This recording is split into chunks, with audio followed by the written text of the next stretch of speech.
Why bro, நானும் பேசக்கூடாதுன்னு நினைக்கிறேன், பேச வைக்கிறீங்க. உண்மையிலே ராஜ்மோகன் அவர்களுக்கு பள்ளி கல்வித்துறை அமைச்சராக கொடுத்ததுங்கிறது வரவேற்கக்கூடிய விஷயம். வாழ்த்துக்கள் உங்கள் மாற்றத்திற்கு.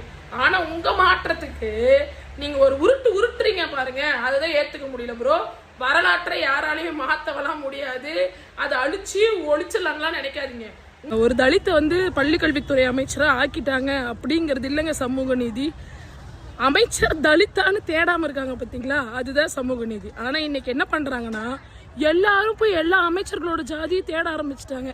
இதுதான் இன்னைக்கு நீங்க கொண்டு வந்திருக்க மாற்றம். உங்களுக்கு கோவிசெலியன்ங்கிற ஒரு மேட்ரே இல்லை, அதெல்லாம் தூக்கிட்டு வராதீங்கன்னு எல்லாம் பதிவு போடுறீங்க. ஆனா முதலமைச்சர் சொத்து டப்பாவை தூக்கிட்டு வரத கூட நீங்க எடுத்து வச்சு பெரிய விஷயமா பேசுவீங்க. அதெல்லாம் நாங்க ஏத்துக்கணும். அப்படிதான் நம்புறோம். 69% இடஒதுக்கீடு எதுக்காக கொண்டு வந்தாங்க? யாருக்காக கொண்டு வந்தாங்க? மக்களுக்காக தானே. மக்களுக்காக தானே. சரி, சமச்சீர் கல்வி எதுக்காக கொண்டு வந்தாங்க? ஏன் திமுக ஆட்சியில எந்த பட்டியலின அமைச்சர்களுமே இல்லையா? என்ன உருட்டுறீங்க? கூகுள் எல்லாருக்கும் ஃப்ரீ தாங்க, போய் செக் பண்ணி பார்க்கலாம்.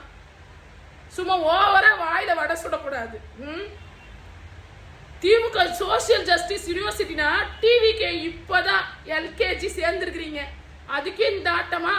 பெரிய உருட்டுறோம் பாருங்கன்னு சொல்லிட்டு பத்திரத்துறை அலுவலகத்தில் சேர் போட சொல்லிட்டாங்க, எல்லாரையும் உட்கார சொல்லிட்டாங்க அப்படின்லாம் பில்டப் கொடுக்குறீங்க. நானும் ஒரு 3 வருஷமா ரெகுலரா ரெஜிஸ்ட்ரேஷன் ஆஃபீஸ்லாம் போயிட்டு வந்துட்டு தான் இருக்கிறேன்.